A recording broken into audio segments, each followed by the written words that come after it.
بە پێویستی دەزانم بەڕاستی کە لەم یەک دوو ڕۆژەدا بیستم دیسان کەناڵەکانی ڕاگەاندنی هەردوو حیزبی حکومڕانی پارتی دموکراتی کوردستان و یەکێتی نیشتیمانی کوردستان خەریکن شەڕی ڕاگەاندن لەگەڵ یەکدیدا گەرم دەکەنەوە.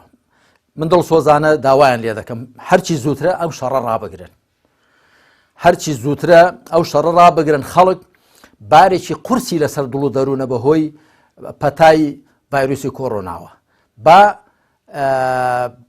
ئەگەری دووبارە بوونەوەی شەڕ و ئاژاوە، ئەگە شەڕ و ئاژاوی بە قسە و بە ڕاگەیاندنیش بێ جارێکی دیکە باری دڵی خەڵک قورستر نەکا. لە جاتی ئەوە بە هەردوو حیزبی حکومڕان بە هاوکاری لایەنەکانی دیکەش چ لێرە لە هەرێمی کوردستان چ لە بەغدا سەرگەرمی ئەوە بین جارێ یەکەم حکوومەتی ناوەندی بزانین چ گرەیەکی بەدەستی ئێمە دەکرێتەوە هاوکاریان بین. ئێمە مادام ئەم هەرێمە بەشێکە لە عێراق، هەر بەڵایەک بەسەر عێراق بێ بەسەر ئەم هەرێمەش هاتووە، هەر نەبێ بودجەکەمان دەبڕێ.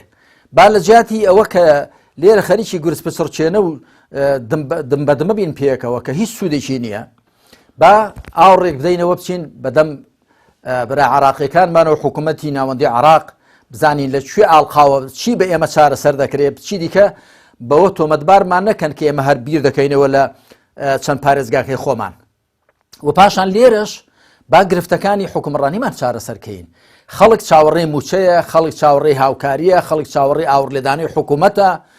دەزانم نرخینەوە زۆر دابەزینە و لە هەڵکشین و دابەزیندایە، بەڵام ئێمە دەبێ هەوڵ دەین وردە وردە بەرەو ئەوە بچین کە زیاتر لەسەر پێی خۆمان بوەستین و پاشان ژێرخانی ئابووریمان دروستکەین و پاشان هەمیشە چاوەڕێی ئەوە نەبین داخوا لە شوێنانی دیکەوە چیمان بۆ دێت بەرهەمی خۆماڵیمان هەبێ.